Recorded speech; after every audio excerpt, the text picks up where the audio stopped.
Halo sahabatku. Selamat datang kembali di channel kesayangan kita, Cerita Momo. Apa kabar sahabat-sahabatku semua hari ini? Semoga kalian dimanapun berada selalu dalam keadaan sehat, bahagia, dan dilimpahkan rezeki oleh Yang Maha Kuasa. Ya. Amin. Seperti biasa, sebelum kita menyelami kisah yang dijamin akan mengaduk-aduk emosi dan bikin kita gregetan maksimal, aku mau ajak kalian dulu. Pastikan tombol like di bawah sudah kalian tekan sebagai dukungan untuk channel ini. Bagi yang mungkin baru pertama kali mampir, selamat datang. Jangan lupa tekan tombol subscribe dan nyalakan juga lonceng notifikasinya, supaya kalian gak akan ketinggalan cerita-cerita terbaru yang paling seru dari Cerita Momo. Dan yang paling penting, aku mau kenal lebih dekat sama kalian. Yuk, langsung absen di kolom komentar. Tulis nama kalian, asal kota kalian, dan jangan lupa ketik hadir. Aku tunggu ya, biar kita makin akrab. Sudah? Kalau sudah, mari kita tarik napas dalam-dalam. Kisah kita kali ini datang dari seorang istri yang kesabarannya diuji sampai ke batas akhir.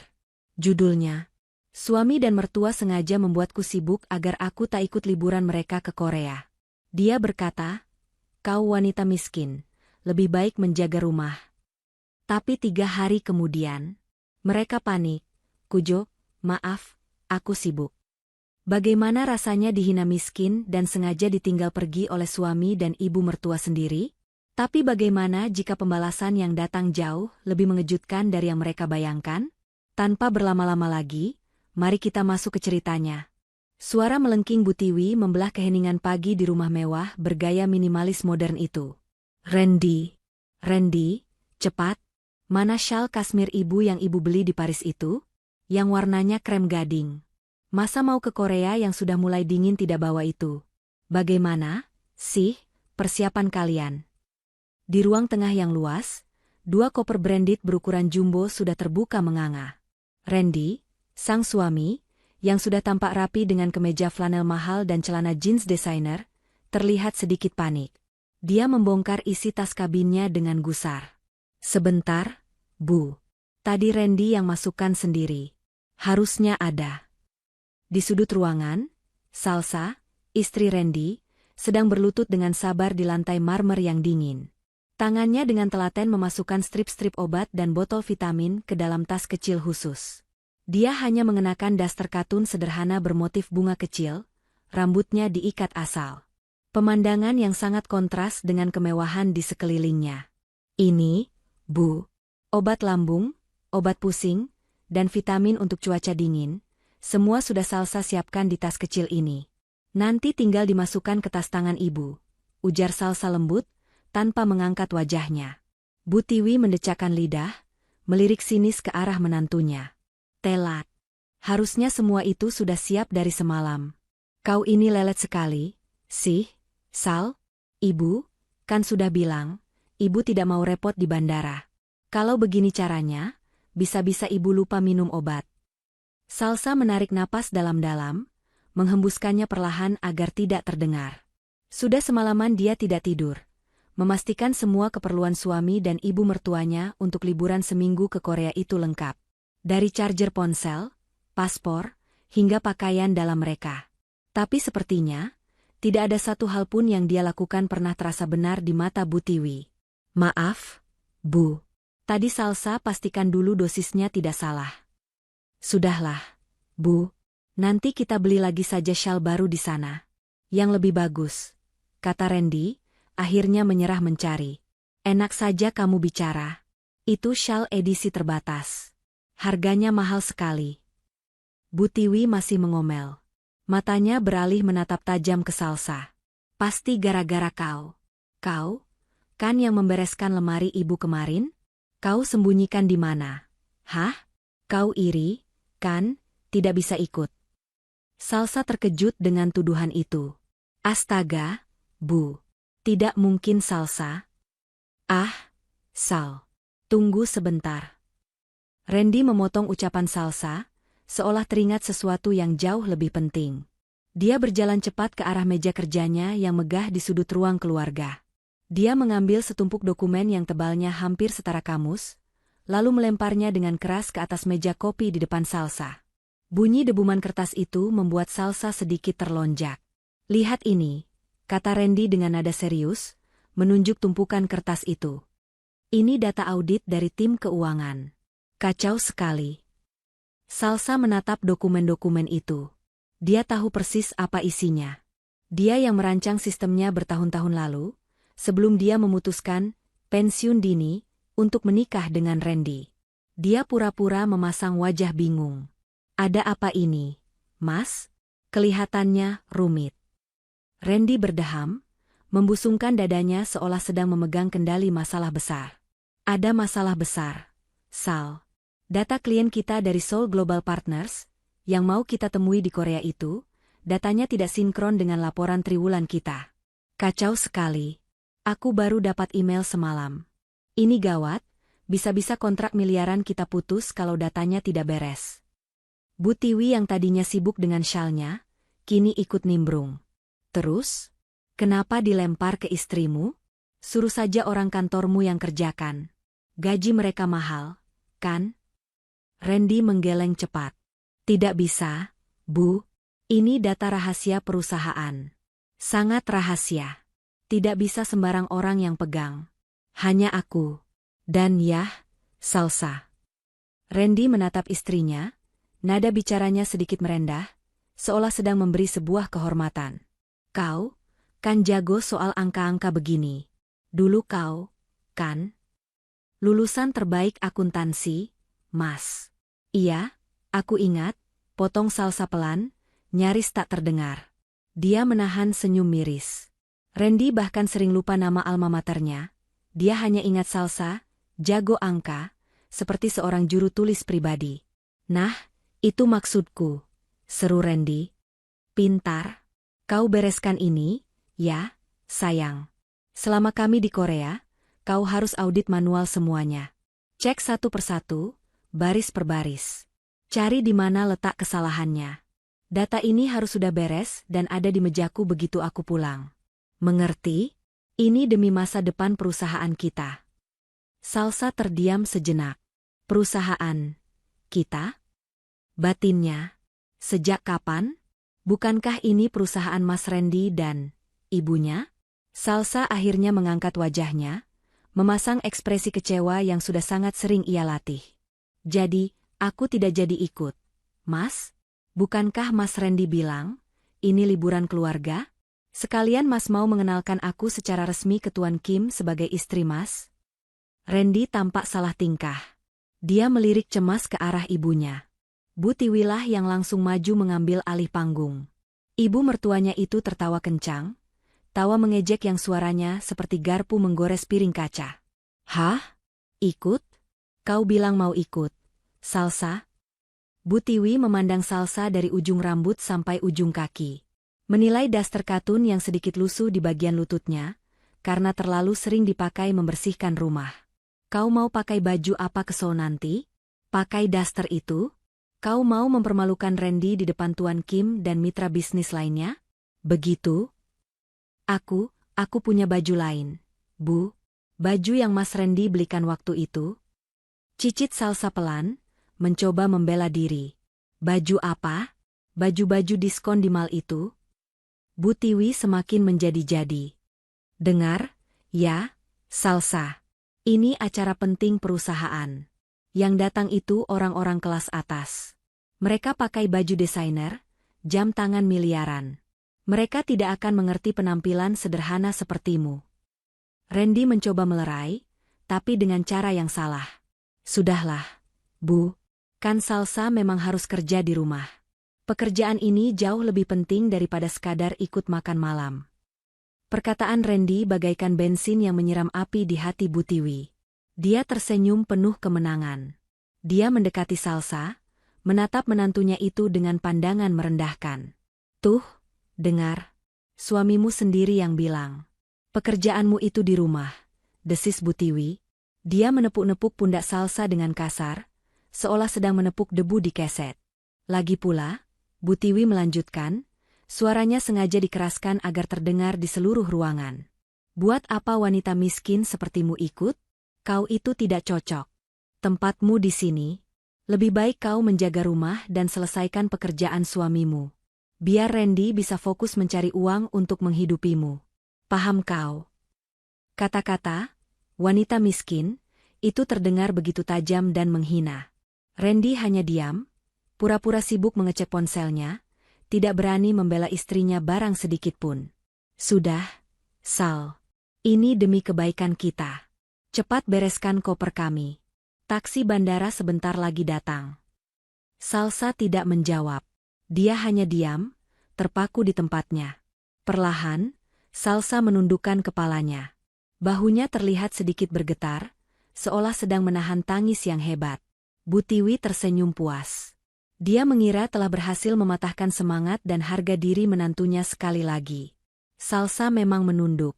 Tangannya terkepal erat di balik lipatan dasternya, hingga buku-buku jarinya memutih. Dia menunduk, bukan untuk menyembunyikan air mata. Dia menunduk untuk menyembunyikan kilatan tajam yang menyala di matanya. Kilatan mata seorang ratu yang sedang mengamati pion-pionnya bergerak masuk ke dalam perangkap. Selesaikan pekerjaan suamiku? Tentu saja, batin Salsa, dingin.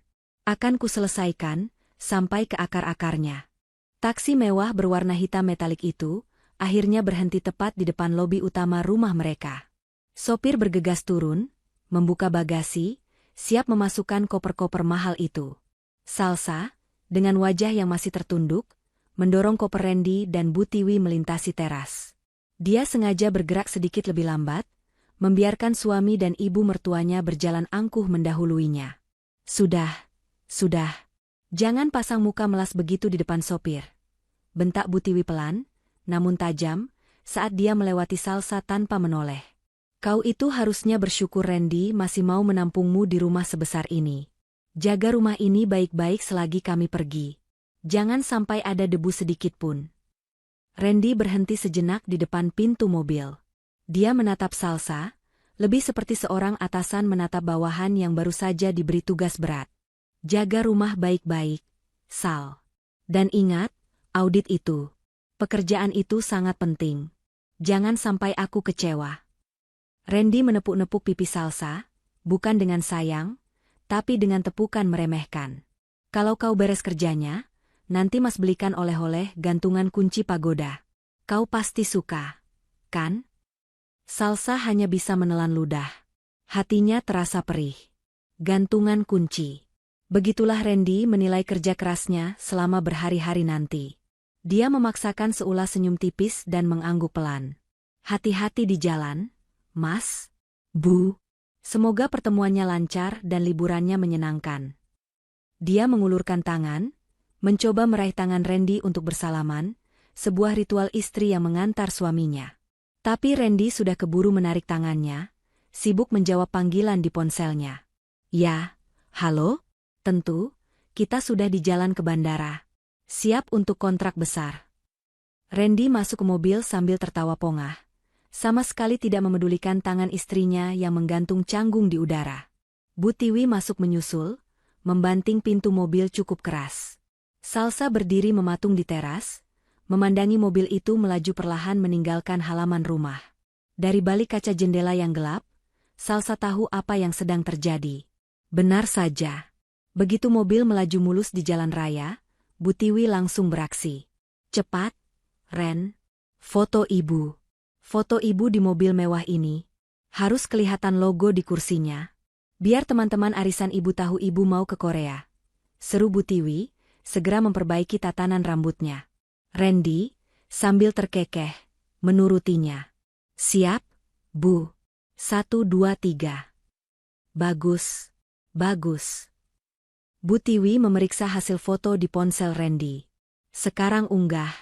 Tulis begini, Otu Korea. Menikmati hasil kerja keras anak kesayangan. Yang di rumah jangan iri ya. Jaga rumah yang bersih. Pakai emoji tertawa yang banyak. Siap, Ratu Tiwi, canda Randy. Mereka berdua tertawa terbahak-bahak, membayangkan wajah melas Salsa yang tertinggal di rumah, dikubur tumpukan dokumen audit. Di rumah, Salsa masih berdiri di teras. Dia tidak bergerak sedikitpun sampai gerbang otomatis di ujung jalan masuk tertutup sempurna, menelan mobil itu dari pandangannya. Hening. 1 detik, 2 detik, 3 detik. Perlahan, Salsa mengangkat kepalanya. Ekspresi wajahnya berubah total. Wajah sedih, tatapan sayu, dan bahu yang terkulai tadi, semuanya luntur seketika.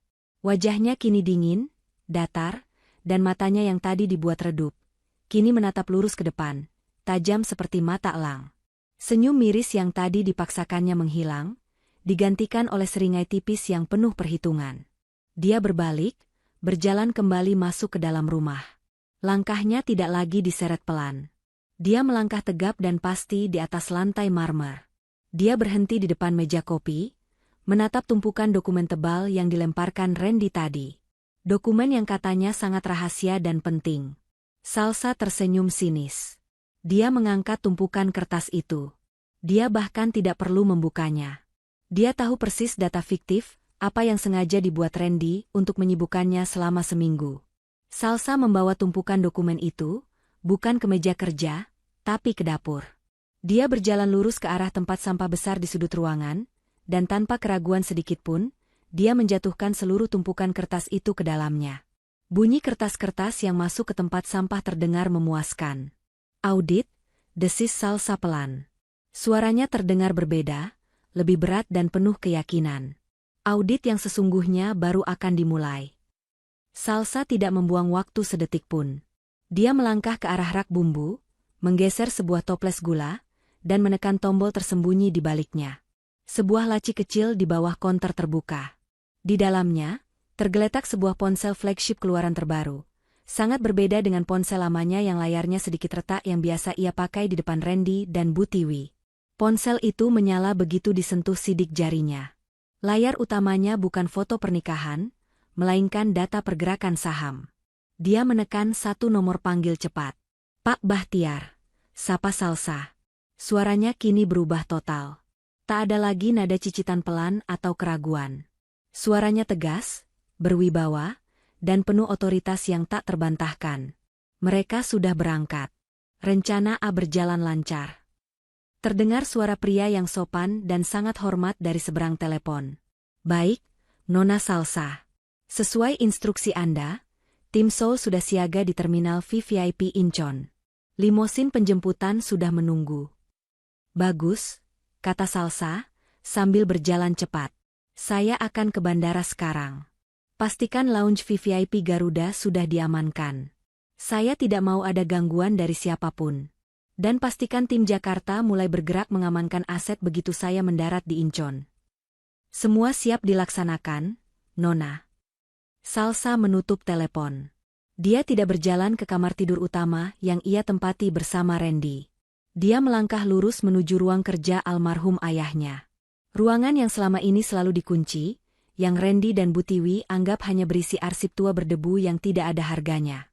Salsa menempelkan ibu jarinya pada panel sensor sidik jari yang tersembunyi di balik sebuah lukisan pemandangan. Dinding rak buku di depannya bergeser pelan tanpa suara, memperlihatkan sebuah ruangan lain di baliknya. Sebuah walk-in kloset rahasia yang mewah. Isinya sangat kontras dengan daster katun yang sedang ia kenakan. Di dalamnya berderet rapi puluhan powersuit dari desainer ternama, gaun-gaun malam elegan, deretan sepatu hak tinggi branded, dan brankas perhiasan. Di tengah ruangan, sebuah koper first class berbahan aluminium berwarna rose gold mewah sudah terbuka dan terisi rapi. Isinya adalah pakaian bisnis dan perlengkapan untuk rapat penting di Seoul. Salsa melepaskan ikatan rambutnya, membiarkan rambut panjangnya tergerai. Dia kemudian melepaskan daster katu lusuh itu dari tubuhnya, membiarkannya jatuh begitu saja ke lantai, seolah melepaskan identitas palsunya selama ini. 15 menit kemudian, pintu ruang kerja itu kembali terbuka. Sosok yang keluar bukanlah Salsa si istri penurut. Yang keluar adalah seorang wanita karir yang menakjubkan.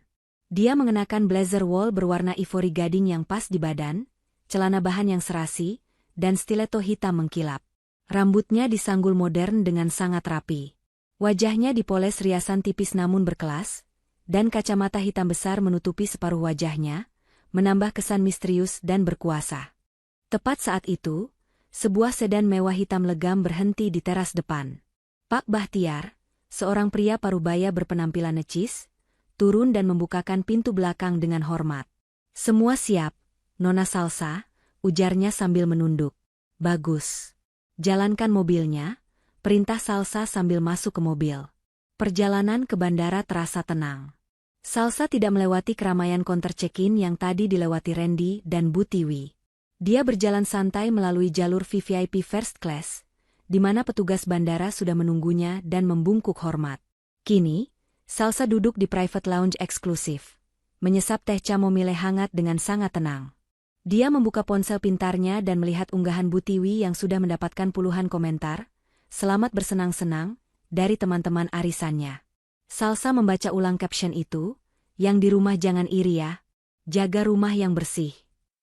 Salsa tersenyum tipis.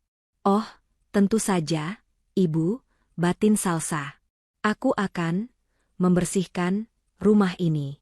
Membersihkan semua tikus yang menggerogotinya. Sampai tidak ada yang tersisa." Pengumuman panggilan boarding untuk penerbangan first class tujuan Seoul Incheon terdengar lembut di dalam lounge. Salsa berdiri, merapikan blazernya, dan berjalan menuju gerbang. "Saatnya bekerja," gumamnya. Perjalanan udara di kabin first class terasa hening dan mulus. Salsa sama sekali tidak tidur. Matanya menatap pemandangan awan di luar jendela dari ketinggian 30.000 kaki, namun pikirannya melayang jauh ke masa lalu.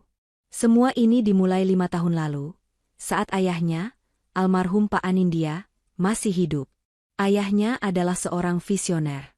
Beliau membangun SAS Group dari nol. Nama SAS itu sendiri adalah inisial namanya, Salsa Anindya Sejahtera.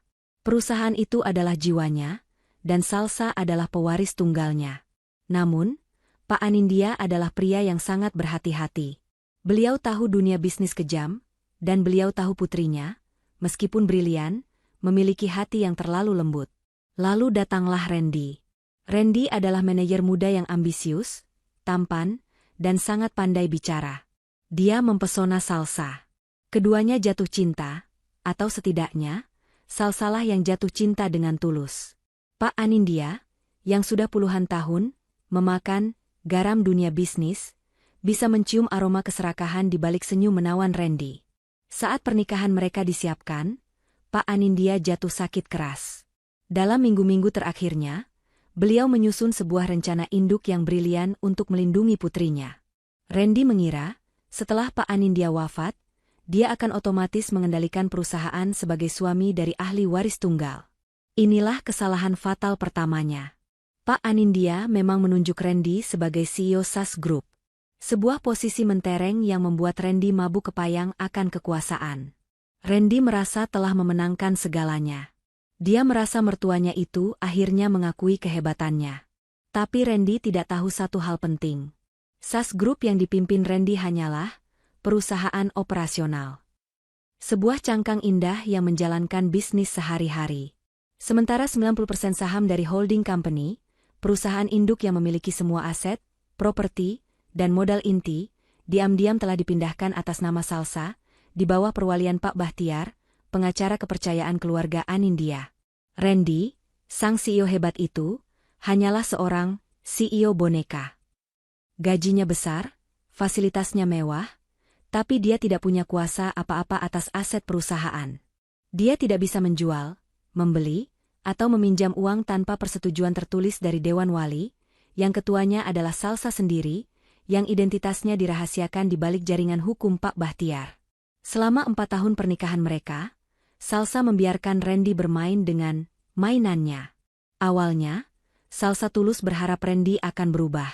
Dia berharap cinta bisa melunakkan keserakahan suaminya. Salsa bahkan menikmati perannya di balik layar. Dia sengaja tampil sederhana, membiarkan dirinya diremehkan. Dialah yang membisikkan ide-ide strategi bisnis brilian kepada Randy saat mereka sarapan, ide yang Randy klaim sebagai miliknya di ruang rapat.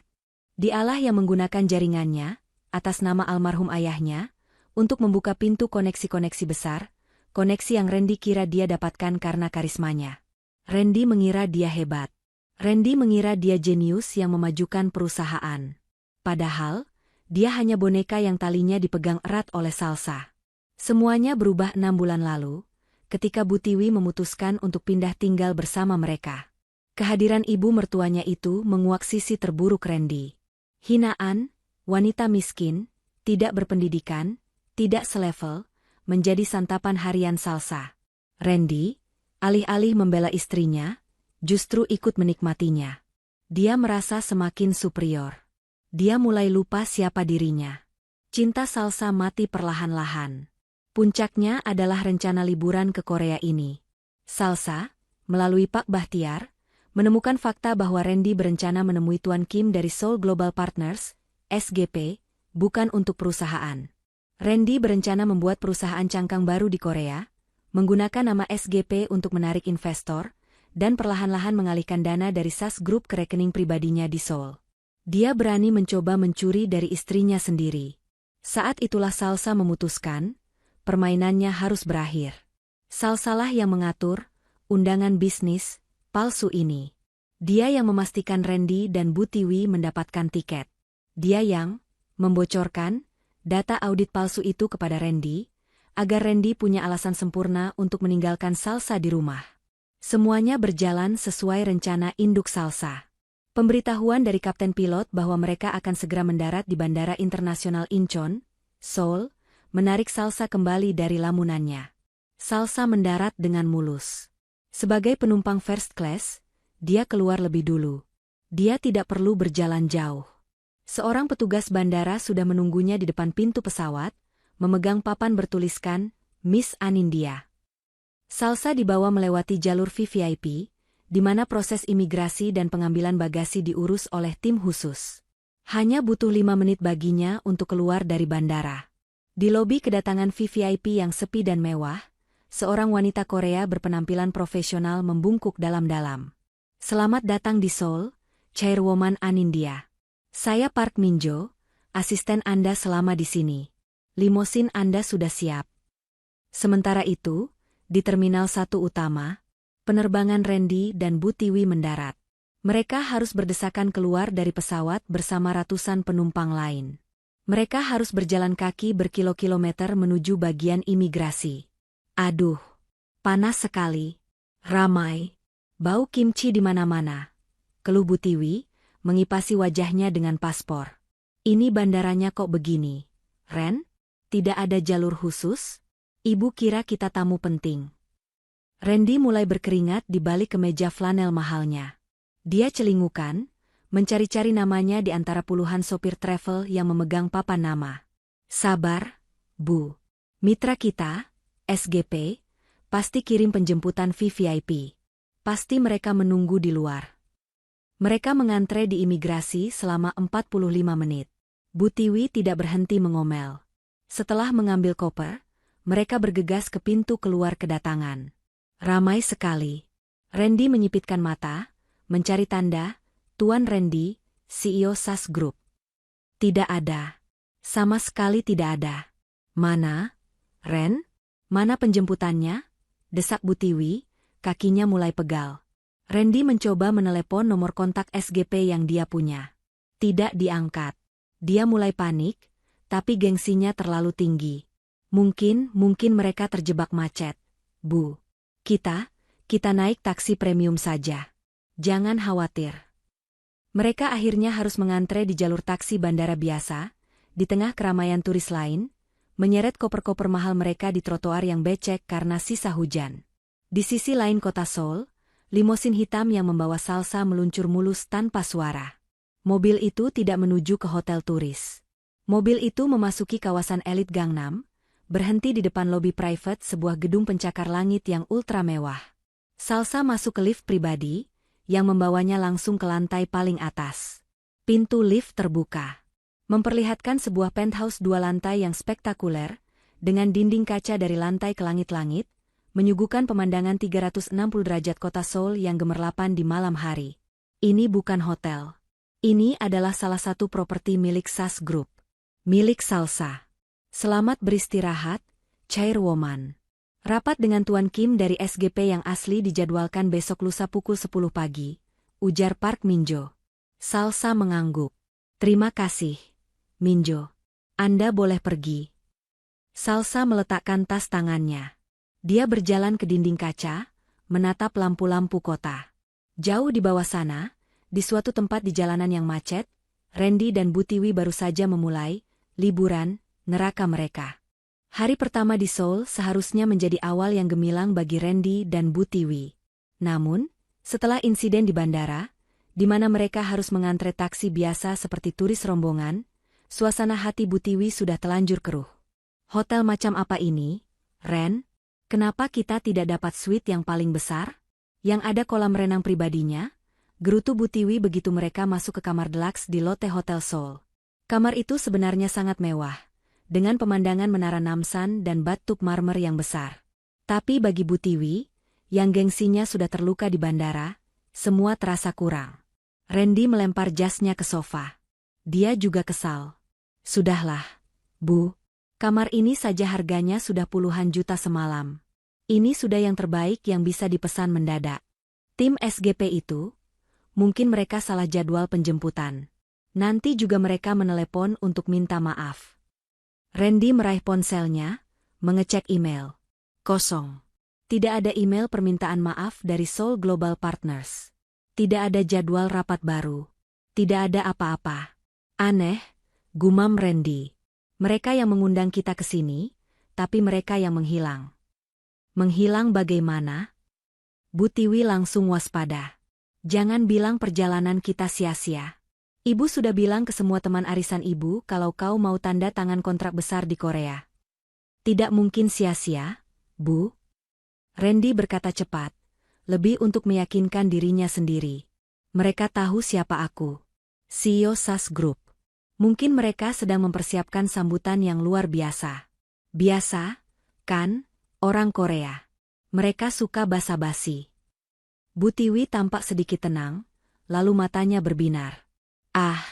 Kalau begitu, selagi menunggu, kita harus belanja. Ibu sudah buat daftarnya. Kita harus ke Gangnam, beli tas yang dipakai artis-artis drama itu. Sementara itu, di penthouse mewah di distrik Gangnam, Salsa sedang sarapan. Bukan sarapan sisa roti tawar seperti di rumahnya di Indonesia. Di depannya tersaji sarapan tradisional Korea yang lengkap, disiapkan oleh koki pribadi. Dia duduk di meja makan panjang, mengenakan jubah tidur sutra. Di depannya, Park Min-jo, asistennya, berdiri tegak sambil memegang tablet. Laporan dari Jakarta sudah masuk. Nona Salsa, lapor Min-jo dengan suara datar. Pak Bahtiar mengonfirmasi bahwa tim audit internal sudah berhasil menyalin seluruh data dari server utama Randy. Ditemukan 3 rekening rahasia di Bank Swiss dan Singapura atas nama pribadi Randy, dengan total aliran dana mencurigakan sebesar 70 miliar rupiah dalam 6 bulan terakhir. Salsa mengunyah makanannya dengan pelan. Wajahnya tidak menunjukkan ekspresi terkejut. Dia sudah menduganya. 70 miliar? Dia cukup rakus rupanya. Bagaimana dengan kartu kredit perusahaan yang dia bawa? Min-jo beralih ke layar lain. Semua aktif, Nona. Sesuai instruksi Anda, limitnya sudah dinaikkan menjadi tak terbatas.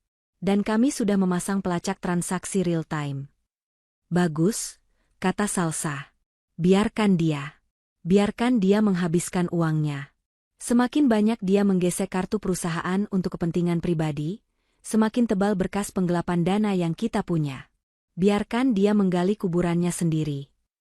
Baik, Nona. Agenda Anda hari ini? Kosongkan, jawab Salsa. Hari ini, saya mau jadi turis. Saya mau menikmati Seoul. Dia tersenyum. Tapi pastikan, kirimkan saya notifikasi setiap kali ada transaksi di atas 10 juta won dari kartu itu. Pesta pora Randy dan Bu Tiwi pun dimulai. Tujuan pertama mereka adalah Shinsegae Department Store, salah satu pusat perbelanjaan paling mewah di Seoul. Bu Tiwi seakan kesurupan. Matanya jelalatan melihat deretan tas branded di etalase. Ren, lihat. Yang itu. Yang dipakai Nyonya Hong di drama itu. Seru Bu Tiwi, menunjuk sebuah tas tangan kulit buaya berwarna merah marun di butik Chanel. Randy melirik label harganya. Matanya sedikit terbelalak. Astaga, Bu. Ini harganya hampir 80 juta won. Itu lebih dari 1,5 miliar rupiah. Bu Tiwi langsung memasang wajah masam. Kenapa? Kau tidak sanggup? Kau CEO, Randy. CEO. Masa membelikan ibu MU tas begini saja tidak bisa? Apa kata teman-teman ibu nanti? Lagi pula, ini kan bisa dimasukkan ke biaya perusahaan. Bilang saja ini untuk oleh-oleh istri Tuan Kim. Gampang, kan? Gengsi Randy langsung tersulut. Siapa bilang tidak sanggup? Dia memanggil pelayan toko dengan angkuh. Saya ambil yang ini, bungkus yang rapi. Dia mengeluarkan kartu kredit platinum perusahaan dengan logo SAS Group. Menggeseknya tanpa ragu. Ting. Ponsel Salsa yang ada di tas selempang kecilnya bergetar pelan. Dia sedang berjalan santai di area istana Gyeongbok, menikmati udara musim gugur yang sejuk, memakai mantel trench yang elegan. Dia melirik notifikasi di jam pintarnya. Transaksi, Chanel, KRW 80.000.000 disetujui. Salsa tersenyum tipis, lalu kembali fokus mengambil foto arsitektur istana yang indah. Kegilaan Bu Tiwi tidak berhenti di situ. Setelah Chanel, mereka pindah ke butik jam tangan mewah. Randy, jam tanganmu itu sudah kusam. Kau harus pakai yang lebih mentereng. Biar Tuan Kim itu segan melihatmu. 1 jam kemudian, Randy keluar dengan jam tangan Rolex baru di pergelangan tangannya. Ting. Transaksi, Rolex, KRW 110.000.000 disetujui. Salsa sedang duduk di kafe tradisional di Bukchon Hanok Village, menyesap teh omija hangat. Dia melihat notifikasi itu, lalu menyeruput tehnya lagi. Mereka melanjutkan pesta belanja itu sepanjang hari. Pakaian, sepatu, perhiasan. Bu Tiwi bahkan memaksa membeli 1 set alat masak berlapis berlian seharga puluhan juta won. Untuk di rumah baru kita nanti, Ren, setelah kau berhasil memindahkan semua aset Salsa ke namamu, bisik Bu Tiwi, yang didengar Randy dengan senyum puas. Sore harinya, mereka kembali ke hotel. Kamar mereka penuh dengan kantong belanja berwarna-warni. Bu Tiwi langsung merebahkan diri di kasur, mengambil foto selfie dengan semua barang belanjaannya. Ini baru liburan. Hahaha. Rasakan, Salsa. Kau di rumah pasti sedang pusing menghitung angka, sementara kita di sini menghamburkan uang. Randy ikut tertawa. Tapi tawanya sedikit hambar. Dia kembali mengecek ponselnya. Masih kosong. Tidak ada email. Tidak ada telepon. Tidak ada pesan teks dari SGP. Perasaan tidak nyaman mulai merayap di hatinya. Kok aneh ya, Bu? Masa mereka tidak ada kabar sama sekali? Randy memutuskan untuk menelepon nomor kontak Tuan Kim yang dia dapatkan dari seorang perantara. Telepon berdering. 1 kali. 2 kali. Lalu, nomor yang Anda tuju tidak terdaftar. Jantung Randy berdebar sedikit lebih cepat. Tidak terdaftar? Bagaimana bisa? Bu Tiwi, yang sibuk mencoba mantel bulu barunya, mendengus. Ah, paling ganti nomor. Biasa itu orang sibuk. Sudahlah. Jangan panik begitu. Kau ini CEO, jangan cemen. Besok kita ke Myeongdong. Ibu mau borong skincare. Titik. Randy berusaha menenangkan dirinya. Benar. Mungkin ganti nomor.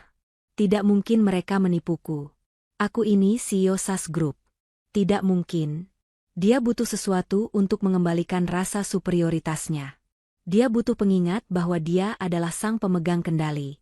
Dia memutuskan menelepon Salsa di Indonesia. Dia ingin mendengar suara lelah istrinya. Di penthouse Gangnam, Salsa baru saja selesai mandi air hangat. Dia melihat nama, Mas Randy, muncul di layar ponsel lamanya. Dia tersenyum. Dia berdeham, mengatur suaranya agar terdengar sedikit serak dan lelah.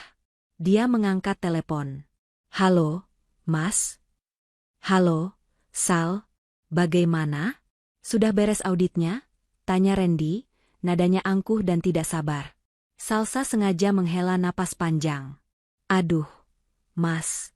Belum. Ini datanya rumit sekali. Banyak yang tidak cocok. Aku pusing sekali membacanya. Sepertinya aku harus lembur sampai malam. Randy tertawa kecil. Dia menoleh ke Bu Tiwi dan mengacungkan jempolnya. Dia bilang masih sibuk, bisiknya, lalu kembali ke telepon. Ya sudah. Makanya kerjakan yang benar. Jangan malas. Aku di sini sibuk sekali, Sal, sibuk sekali rapat dengan Tuan Kim. Kau tahu sendiri, kan, orang penting seperti beliau itu sangat detail. Ini demi masa depan kita, bohong Randy dengan lancar. Iya, Mas. Semoga lancar rapatnya, jawab Salsa dengan suara dibuat-buat patuh. Tentu saja lancar. Sudah, ya. Aku mau istirahat dulu. Capek sekali habis rapat seharian. Jangan ganggu. Randy menutup telepon. Dia merasa jauh lebih baik. Dia merasa kembali menjadi raja. Di Seoul, Salsa menatap layar ponselnya yang kini gelap. Sibuk rapat, katamu? Gumamnya pada keheningan penthouse yang mewah itu. Nikmati saja, karena besok lusa, kau akan bertemu langsung dengan tanda tangan kontrak yang sesungguhnya. Hari kedua di Seoul, Randy terbangun dengan perasaan gelisah yang menusuk. Sinar matahari pagi menembus tirai tebal kamar hotel mewah mereka, tapi Randy merasa suasana hatinya kelam. Dia segera menyambar ponselnya di meja nakas. Email. Kosong. Pesan WhatsApp. Kosong. Panggilan tak terjawab. Kosong. Kepanikan kecil mulai menjalar di dadanya. Seoul Global Partners, SGP, sama sekali tidak bisa dihubungi.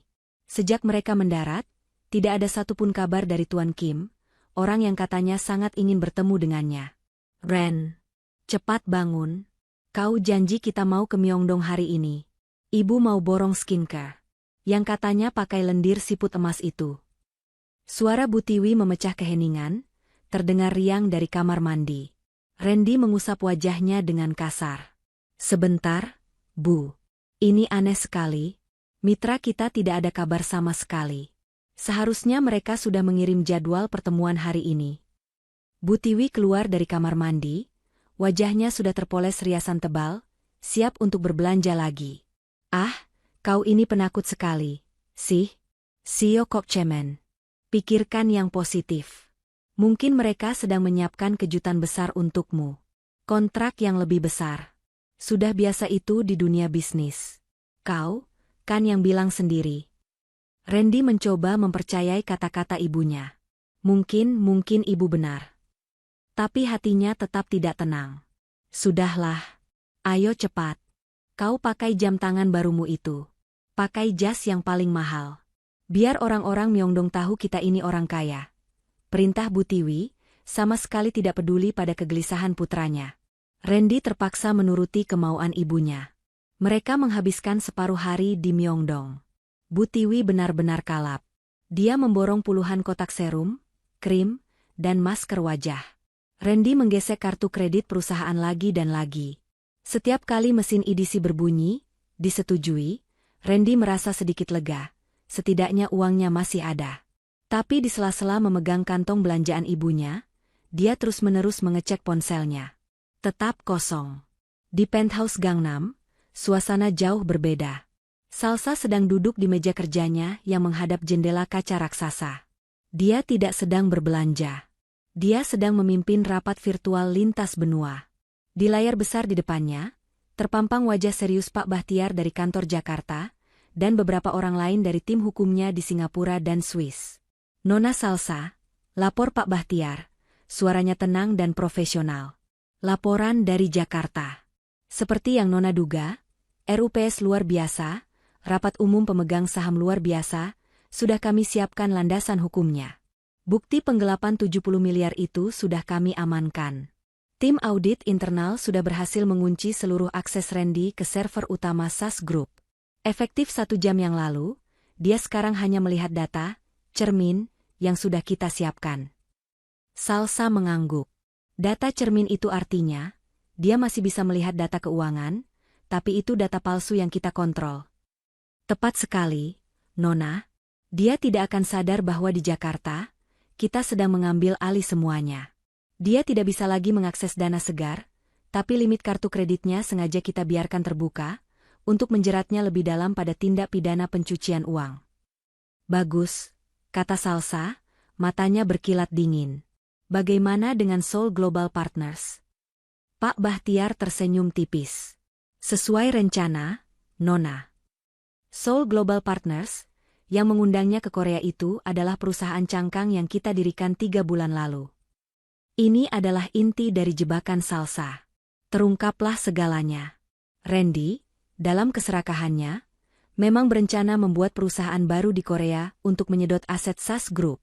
Salsa, yang sudah tahu rencana busuk itu, bergerak lebih dulu. Dia menciptakan Seoul Global Partners, palsu. Sebuah perusahaan fiktif yang terlihat begitu nyata. Tim Salsa membuatkan website profesional, profil LinkedIn palsu untuk Tuan Kim, yang seolah-olah CEO-nya, dan korespondensi email yang sangat meyakinkan. Mereka bahkan menyewa virtual office di alamat bergengsi di Gangnam. Semua umpan itu ditelan mentah-mentah oleh Randy. Dia begitu mabuk oleh keserakahannya sendiri, sehingga dia tidak pernah melakukan pengecekan mendalam. Dia merasa di atas angin, merasa berhasil menipu semua orang, padahal dia sedang berjalan masuk ke dalam kandang singa yang pintunya dipegang oleh Salsa. Jadi, dia sedang mengejar hantu, desis Salsa. Tepat sekali, Nona. Undangan bisnis itu, tiket pesawat itu, semuanya diatur oleh tim kita. Kami sengaja membuatnya terlihat sedikit kacau, seperti tidak ada penjemputan, agar dia tidak curiga ini jebakan yang terlalu mulus. Kami ingin dia merasa sedikit bekerja keras untuk mendapatkan kontrak besar ini. Pintar, puji Salsa. Biarkan dia terus mengejar hantu itu. Sementara kita ambil alih istananya. Kembali ke Myeongdong. Randy sudah tidak tahan lagi. Rasa paniknya mengalahkan gengsinya. Cukup, Bu. Cukup belanjanya. Ini bukan liburan. Ini bisnis. Aku harus cari kantor SGP itu sekarang juga. Seru Randy, nadanya meninggi. Bu Tiwi yang sedang asyik mencoba krim pemutih, terkejut. Kenapa harus dicari? Bukannya mereka yang akan menemuimu? Kau ini bagaimana, sih, Ren? Bikin malu saja. Mereka tidak balas emailku. Tidak angkat teleponku. Aku akan datangi kantornya langsung. Bentak Randy. Dia membuka email undangan di ponselnya. Dia menunjukkan alamat itu pada sopir taksi. Ke alamat ini, cepat. Perjalanan ke distrik bisnis Gangnam terasa menegangkan. Randy terus mengetuk-ngetukkan jarinya di lutut. Bu Tiwi mulai merasakan ada yang tidak beres. Ren, ada apa sebenarnya? Jangan buat ibu takut. Semuanya aman, kan? Tentu saja aman, Bu, jawab Randy, terlalu cepat. Taksi berhenti di depan sebuah gedung pencakar langit yang sangat megah. Lobi marmernya berkilauan. Randy langsung merasa lega. Lihat, Bu, megah, kan? Gedung sebesar ini, mana mungkin palsu? Ibu ini ada-ada saja, kata Randy, keangkuhannya kembali. Dia berjalan angkuh ke meja resepsionis. Permisi, Seoul Global Partners. Lantai berapa? Resepsionis mengecek di komputernya. Seoul Global Partners. Maaf, Tuan. Tidak ada nama perusahaan itu di gedung ini. Jantung Randy serasa berhenti berdetak. Apa? Coba cek lagi. SGP. Seoul Global Partners. Resepsionis itu menggeleng sopan. Tidak ada, Tuan. Mungkin Anda salah gedung? Tidak mungkin salah, bentak Randy, menunjukkan email di ponselnya. Bu Tiwi mulai panik. Ren? Apa katanya, Ren? Randy tidak peduli. Dia melihat ke papan direktori digital di dinding lobi. Dia mencari huruf S. Dan di sanalah. Seoul Global Partners, lantai 34, unit 3405. Itu. Ada. Kau yang tidak becus kerja. Seru Randy pada resepsionis itu, lalu bergegas menarik tangan ibunya ke lift. Tuh, kan, Bu? Ada. Kau ini bikin panik saja. Lift mewah itu membawa mereka naik dengan cepat. Lantai 34. Pintu lift terbuka. Koridornya sepi. Karpetnya masih terbungkus plastik di beberapa bagian. Dindingnya masih berbau cat baru. Lantai itu tampak seperti baru saja selesai direnovasi. Mereka berjalan menyusuri koridor, mencari unit 3405. Dan mereka menemukannya. Pintunya kayu polos, terkunci rapat. Tidak ada plakat nama perusahaan. Tidak ada logo SGP yang megah seperti di websitenya. Tidak ada apa-apa. Hanya selembar kertas A4 yang ditempel di pintu, bertuliskan, dalam proses renovasi. Akan segera dibuka. Randy terpaku. Dia menelan ludah. Keringat dingin mulai membasahi kemeja mahalnya. Mana? Ren? Kok begini? Suara Bu Tiwi mulai bergetar. Randy menggedor-gedor pintu itu dengan panik. Permisi. Halo, Tuan Kim. Ini saya, Randy dari SAS Group. Permisi. Tidak ada jawaban. Tiba-tiba, seorang pekerja konstruksi berhelm kuning, membawa tangga lipat, berjalan melewati mereka. Randy segera mencegatnya. Permisi. Kantor ini, SGP. Seoul Global Partners. Di mana mereka? Pekerja itu, seorang pria Korea Parubaya, menatap Randy dengan bingung. Dia menggelengkan kepala. SGP? Molayo, tidak tahu. Ini, kantor ini, kosong. Baru disewa minggu lalu. Masih kosong. Tidak ada orang. Renovasi. Wajah Randy pucat pasi seperti mayat. Dia mundur selangkah. 2 langkah. Ren? Panggil Bu Tiwi. Kosong. Gumam Randy. Ren, apa maksudnya ini, Ren? Bu Tiwi mulai histeris. Apa maksudnya kosong? Jangan bilang. Kau ditipu. Ren, kita jauh ke Korea hanya untuk ditipu? Dasar bodoh. Bagaimana bisa kau sebodoh ini? Teriakan Bu Tiwi menggema di koridor yang sepi itu. Randy tidak mendengarnya. Dia bersandar lemas ke dinding, ponselnya terlepas dari genggamannya dan jatuh ke lantai dengan bunyi yang memilukan.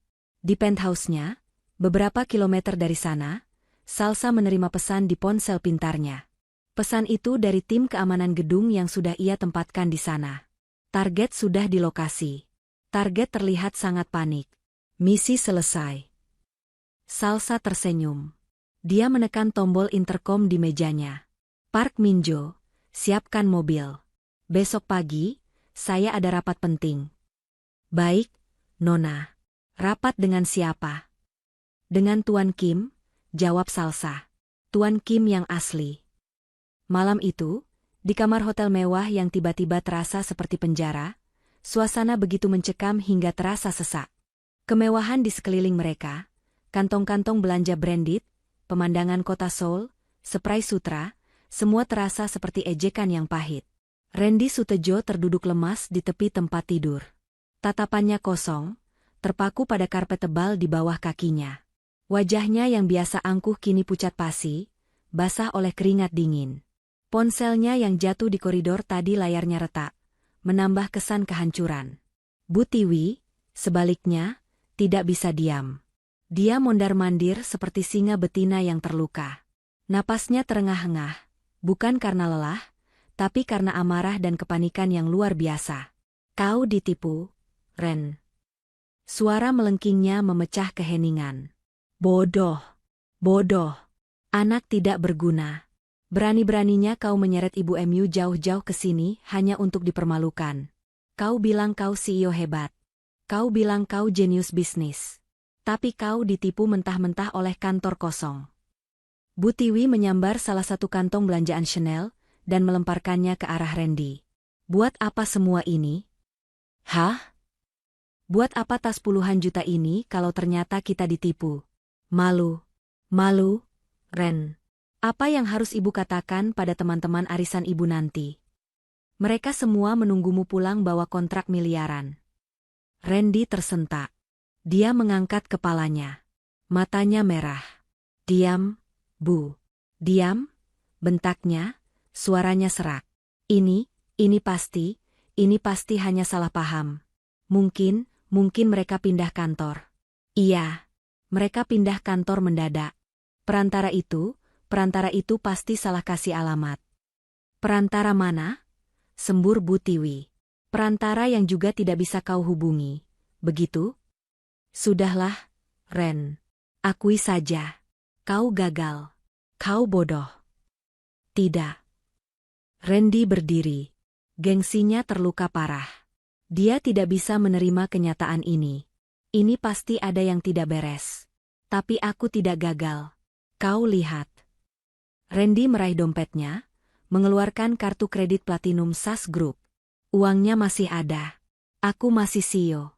Aku masih punya kuasa. Dia berjalan ke telepon kamar hotel, menekan tombol concierge dengan kasar. Ya, saya Randy dari kamar 2801. Saya mau pesan champagne. Yang paling mahal. Kirim ke kamar saya sekarang juga. Dan siapkan mobil mewah, saya mau pergi makan malam. Dia membanting gagang telepon. Napasnya memburu. Dia menatap ibunya dengan tatapan menantang. Lihat, Bu. Semuanya baik-baik saja. Bu Tiwi menatapnya sinis. Kita lihat saja. Sementara itu, di pagi hari ketiga yang cerah, di distrik bisnis Yowido, Salsa Anindya melangkah keluar dari limosin hitamnya. Pagi ini, dia tidak lagi mengenakan mantel turis yang santai. Dia mengenakan powersuit berwarna biru royal yang dijahit khusus. Sangat pas di tubuhnya. Rambutnya disanggul modern yang ketat, memperlihatkan leher jenjang dan anting berlian sederhana namun berkelas. Dia memegang tas kerja kulit berwarna hitam pekat. Setiap langkahnya di lobi marmer gedung Seoul International Finance Center, IFC, memancarkan aura kekuasaan yang tak terbantahkan.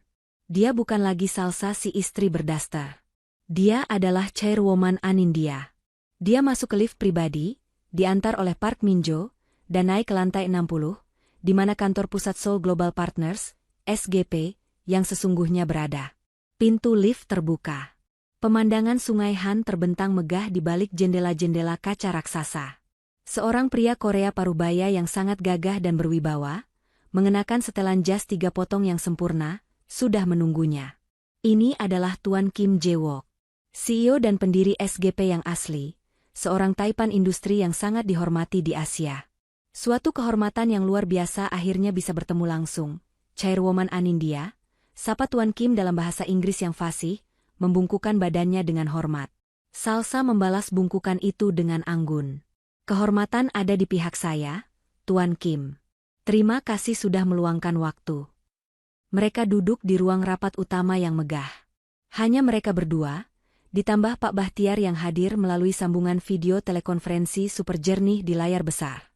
Langsung saja, Salsa memulai, suaranya tenang namun tajam. Saya yakin Anda sudah menerima laporan awal dari tim saya mengenai situasi internal di SAS Group. Tuan Kim mengangguk, wajahnya serius. Benar, Pak Bahtiar sudah menjelaskannya. Sejujurnya, Chairwoman, kami di SGP sedikit khawatir beberapa bulan terakhir. Kami melihat ada ketidakefisienan dan permintaan-permintaan aneh dari manajemen Anda. Kami hampir memutuskan untuk mencari mitra lain di Indonesia. Salsa tersenyum tipis. Manajemen yang Anda maksud adalah Tuan Randy Sutejo. Benar. Salsa mendorong sebuah tablet tipis ke seberang meja kayu mahoni yang mengkilap itu. Ini adalah laporan audit terbaru dari tim internal kami.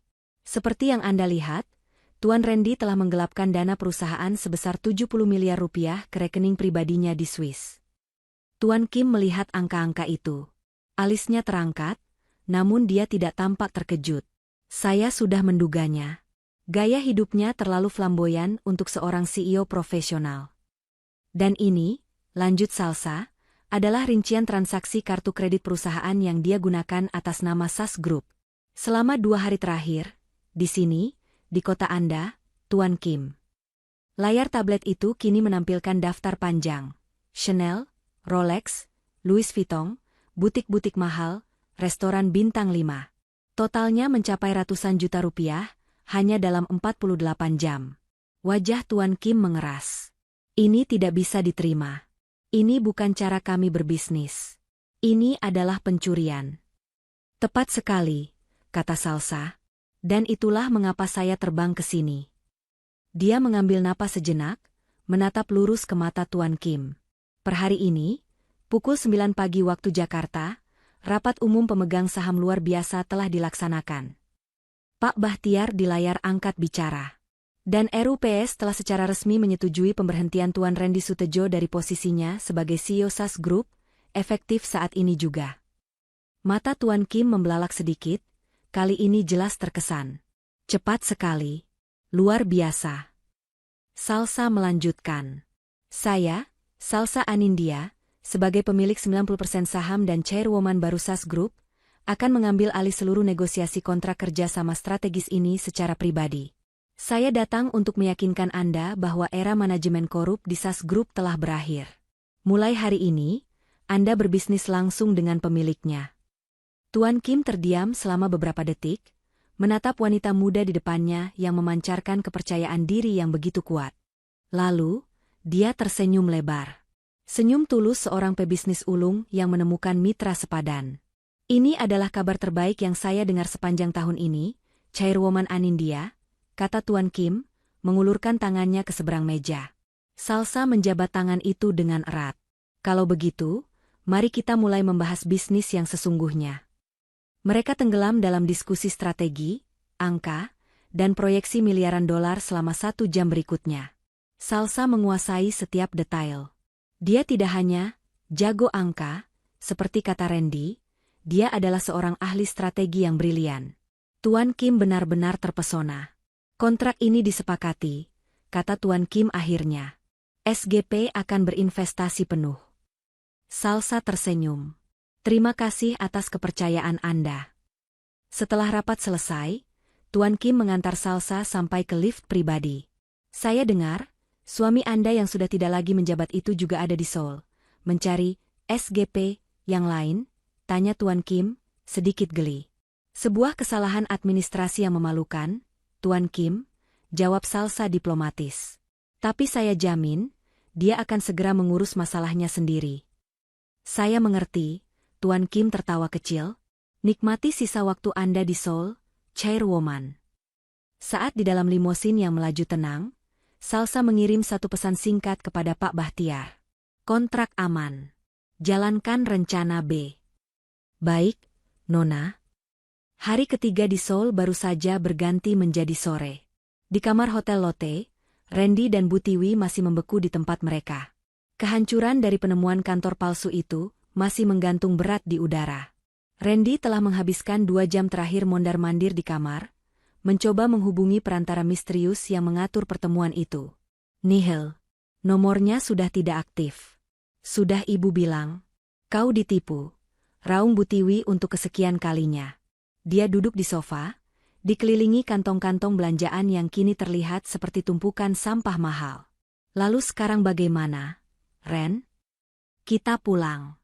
Kita pulang sekarang. Ibu malu. Pulang? Pulang bagaimana? Randy membentak, rasa takut membuatnya jadi lebih agresif. Kau pikir gampang? Aku harus selesaikan ini. Ini pasti ulah kompetitor. Mereka mau menjatuhkan namaku. Nama. Kau masih peduli nama? Tentu saja. Seru Randy, berpegang pada sisa-sisa harga dirinya. Aku masih CEO SAS Group. Mereka tidak bisa macam-macam denganku. Kau lihat saja. Pesanan campak neku pasti akan datang. Itu bukti aku masih berkuasa. Seolah menjawab ucapannya, bel pintu kamar berbunyi. Randy langsung membusungkan dada. Dia merapikan kemejanya yang lecek, berjalan angkuh, dan membuka pintu. Nah, kan? Apa Ibu Bei? Kata-katanya terhenti.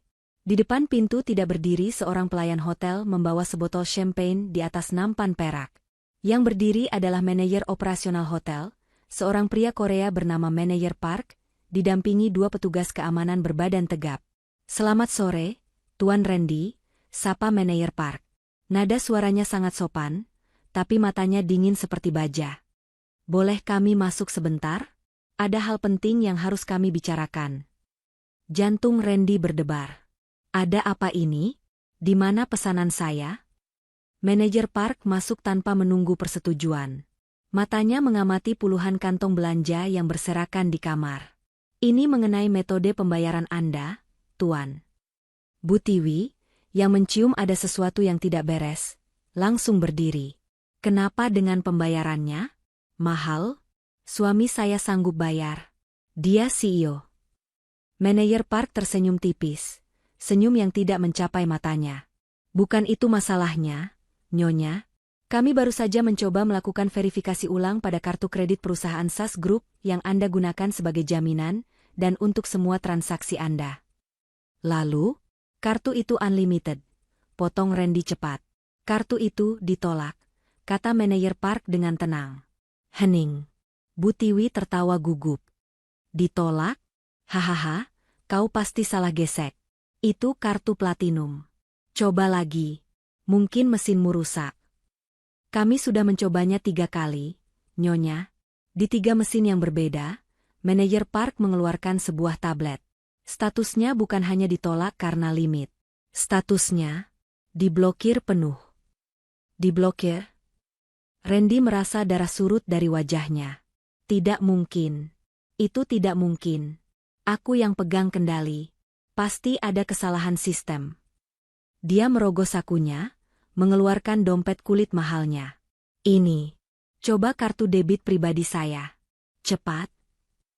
Manajer Park mengambil kartu debit itu, memasukkannya ke mesin edisi portabel yang dibawanya. Dia menggesek. Menunggu. Beep. Lampu merah menyala. Maaf, Tuan. Saldo tidak mencukupi. Apa? Randy merebut kartu itu. Tidak mungkin. Aku baru transfer ke sana minggu lalu. Ren. Ada apa ini, Ren? Bu Tiwi mulai histeris. Dia merogoh tas tangannya, mengeluarkan kartu kredit emas miliknya. Ini. Pakai kartu ibu. Kartu tambahan dari Randy. Cepat. Manajer Park menggesek kartu Bu Tiwi. Hasilnya sama. Ditolak. Tidak. Randy mulai gemetar. Dia bersandar ke dinding. Manajer Park menatap mereka berdua dengan dingin. Wajah sopannya kini hilang, digantikan oleh tatapan seorang penagih utang profesional. Tuan Randy, Nyonya Tiwi. Ini situasi yang sangat serius. Dia kembali menekan sesuatu di tabletnya. Kami baru saja mendapat email resmi dari kantor pusat SAS Group di Jakarta. Randy mengangkat kepalanya. Nah, dari kantorku. Mereka pasti menjelaskan kesalahannya. Email itu, lanjut manajer Park, matanya menatap tajam Randy, adalah pemberitahuan resmi yang dikirim ke semua mitra, termasuk hotel kami. Email itu menyatakan bahwa per hari ini, pukul 9 pagi waktu Jakarta, Tuan Randy Sutejo. Manajer Park sengaja menjeda kalimatnya. Telah diberhentikan dari posisinya sebagai CEO SAS Group.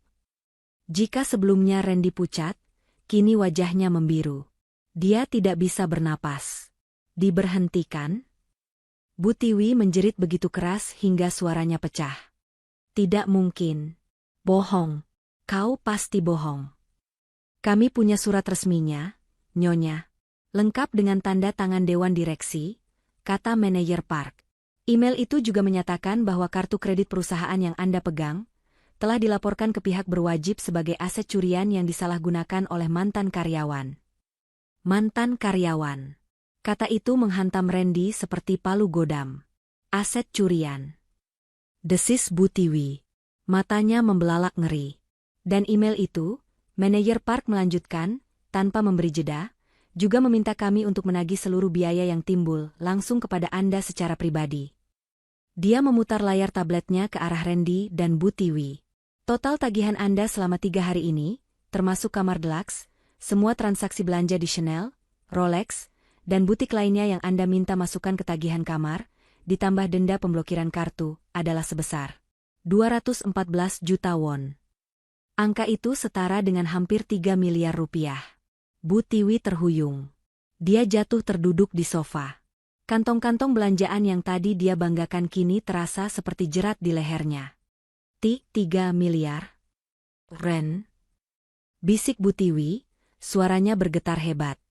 Ren, bilang sesuatu, Ren. Bilang ini tidak benar. Randy tidak bisa berkata apa-apa. Kakinya lemas. Dunianya runtuh dalam hitungan detik. Sio. Jam tangan Rolex baru. Champagne mahal. Semuanya ilusi. Tuan Randy, kata manajer Park, suaranya kini sama sekali tidak ramah. Sesuai kebijakan hotel, Anda tidak diizinkan meninggalkan kamar ini. Paspor Anda dan Nyonya Tiwi akan kami tahan di resepsionis sebagai jaminan. Anda punya waktu 24 jam untuk melunasi seluruh tagihan. Dua petugas keamanan ini, manajer park menunjuk dua pria tegap di belakangnya, akan berjaga di luar pintu Anda. Kau tidak bisa melakukan ini, teriak Randy, mencoba mengumpulkan sisa-sisa keberaniannya. Ini penyekapan. Kami bisa, Tuan. Anda baru saja melakukan tindak penipuan dan penggunaan aset curian di negara kami. Seharusnya saya menelepon polisi, bukan hanya menahan paspor Anda. Anggaplah kami masih berbaik hati, balas manajer park. Lunasi tagihan Anda. Selamat sore. Manajer park dan timnya keluar. Pintu kamar ditutup dengan bunyi klik yang pelan, namun terdengar final seperti bunyi pintu sel penjara. Tidak a. Bu Tiwi meraung sejadi-jadinya. Dia mulai melempar-lempar bantal sofa. Ini pasti ulah dia. Ini pasti ulah si jalang itu. Si Salsa. Pasti dia. Randy tersentak. Salsa. Nama itu membangkitkan sesuatu dalam dirinya. Bukan cinta. Bukan penyesalan. Tapi harapan. Dia masih di rumah. Dia tidak tahu apa-apa. Dia bodoh. Dia masih istriku. Randy merangkak, mengabaikan teriakan ibunya. Dia menyambar gagang telepon di meja nakas. Telepon kamar. Satu-satunya alat komunikasinya yang tersisa. Dia tahu nomor ponsel Salsa yang biasa dia hubungi. Nomor ponsel butut yang dia belikan. Dia menekan nomor itu dengan jari-jari gemetar. Satu-satunya harapannya kini adalah wanita yang beberapa hari lalu dia hina sebagai wanita miskin yang hanya pantas menjaga rumah. Jari-jari Randy yang gemetar berulang kali salah menekan tombol-tombol di gagang telepon hotel. Napasnya tersengal. Keringat dingin membasahi pelipisnya. Di belakangnya, Bu Tiwi mulai menangis meraung-raung, memukul-mukul sofa dengan putus asa. Hancur. Kita hancur. Ren. 3 miliar. Dari mana kita dapat uang sebanyak itu? Kita akan jadi gembel di sini. Kau. Ini semua salah kau. Diam, Bu. Bentak Randy, suaranya pecah. Hanya ini satu-satunya cara. Dia pasti mau membantu. Dia istriku. Dia bodoh. Dia tidak tahu apa-apa. Dia pasti akan menuruti kita. Randy akhirnya berhasil menekan rangkaian nomor ponsel Salsa yang benar. Nomor ponsel butut yang sering ia ejek karena layarnya retak. Terdengar nada sambung di gagang telepon. 1 kali. 2 kali. Ayo angkat. Sal, angkat. Desis Randy, matanya terpejam erat, bibirnya komat kamit seperti merapal doa. 3 kali. Dia tidak angkat. Ren. Dia sengaja. Dia pasti sudah tahu. Pekik Bu Tiwi histeris. Diam, ku bilang. Lalu, di dering keempat, terdengar bunyi klik. Sambungan terhubung. Di sisi lain kota Seoul, di penthouse mewah distrik Gangnam, Salsa duduk dengan tenang di sofa bludru berwarna zamrud. Dia memandangi gemerlap lampu kota di bawahnya. Ponsel lamanya, yang sengaja ia bawa, tergeletak di meja kaca di depannya. Layarnya menyala, menampilkan nomor panggilan internal dari Lotte Hotel Seoul. Dia membiarkan panggilan itu berdering 3 kali. Park Minjo, asistennya, berdiri dalam diam di sudut ruangan. Nona, panggilan yang Anda tunggu sudah masuk. Salsa mengangguk, tanpa mengalihkan pandangannya dari jendela. Saya tahu. Dia menunggu 1 dering lagi, baru kemudian mengangkat telepon itu. Sebelum berbicara, Salsa menarik napas dalam-dalam. Saat dia menghembuskannya, seluruh aura chairwoman Anindya yang berkuasa luntur seketika. Suaranya kembali menjadi lembut, sedikit serak, dan penuh keraguan. Persis seperti Salsa yang mereka kenal. Halo? Mas? Mas Randy? Suara itu bagaikan alunan musik terindah di telinga Randy. Dia merasa seluruh beban di pundaknya terangkat. Dia masih bodoh. Dia tidak tahu apa-apa. Salsa, kau kemana saja? Lama sekali mengangkat telepon. Sifat arogan Randy adalah hal pertama yang kembali begitu rasa takutnya mereda. Belum sempat Salsa menjawab, Bu Tiwi sudah menyambar gagang telepon paralel yang ada di meja sebelah tempat tidur. Salsa. Kau, jangan pura-pura tidak dengar. Cepat bantu kami. Salsa, di penthouse-nya, harus menahan senyum sinis. Dia memutar-mutar gelas berisi air mineral di tangannya. Dia memasang nada suara bingung. Maaf, Mas, Bu. Tadi Salsa di dapur, sedang mencuci piring sisa makan malam. Ada apa? Kenapa? Kenapa Mas Randy telepon pakai telepon hotel? Ponsel Mas Randy rusak? Ponsel Mas rusak. Jatuh? Bohong Randy cepat. Dengar, Sal. Mas butuh bantuanmu. Penting sekali. Gawat. Jangan basa-basi, Ren. Bilang saja padanya. Sembur Bu Tiwi dari telepon sebelah. Salsa. Kami butuh uang. Sekarang juga. Cepat kau transfer uang ke rekening hotel ini.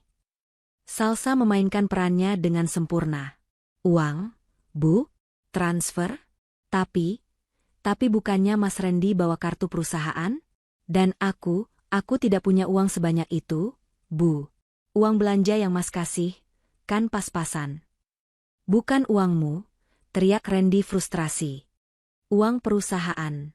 Dengar, ada masalah administrasi besar di sini. Sabotase. Seseorang dari kantor menjebak Mas. Semua kartu Mas dan Ibu tiba-tiba diblokir. Kami tidak bisa membayar hotel. Astaga. Salsa berseru dengan nada kaget yang dibuat-buat. Diblokir? Ya Tuhan, Mas, kok bisa? Terus Mas Randy dan Ibu bagaimana di sana? Kalian baik-baik saja? Pertanyaan itu terdengar tulus. Namun bagi Randy dan Bu Tiwi, itu adalah pertanyaan bodoh. Jangan banyak tanya, raung Bu Tiwi. Kami tidak baik-baik saja, bodoh. Dengar. Cepat kau ke ruang kerja almarhum ayahmu. Ibu tahu di sana ada brankas. Di dalam brankas itu pasti masih ada simpanan sertifikat rumah atau deposito. Ibu pernah lihat ayahmu menyimpannya. Randy menyambung. Benar, Sal. Cepat kau buka brankasnya. Kau ambil apa saja yang ada di sana. Bawa ke bank sekarang juga. Jaminan. Bilang kau mau pinjam uang. Kami butuh 3 miliar. Cepat, Sal. Ini demi Mas. Demi perusahaan kita. Hening. Di penthouse-nya, Salsa menutup mata. 3 miliar. Dulu, dia pernah meminta Randy membelikan ayahnya kursi roda medis yang harganya 30 juta saja. Randy bilang itu pemborosan. Sekarang, mereka memintanya mencari 3 miliar. Di kamar hotel, keheningan ini terasa menyiksa. Salsa, teriak Randy panik. Kau masih di sana? Jangan bikin Mas panik. Perlahan, Salsa menjawab. Suaranya masih terdengar pelan, tapi getarannya hilang. 3 miliar? Bu, Mas, itu brankas almarhum ayah. Isinya, itu semua peninggalan ayah untukku. Aku tidak berani membukanya. Randy meledak. Dia sudah di ujung tanduk. Tidak berani bagaimana? Kau istriku. Apa yang jadi milikmu? Jadi milikku juga. Lakukan saja apa yang kuperintahkan. Amarahnya berganti menjadi rengekan putus asa. Kau mau suamimu ini dipenjara di Korea? Hah? Kau mau Mas jadi gembel di sini? Tega kau, Sal. Bu Tiwi ikut menimpali, lebih kejam. Dasar istri tidak berguna. Suami kesulitan bukannya dibantu.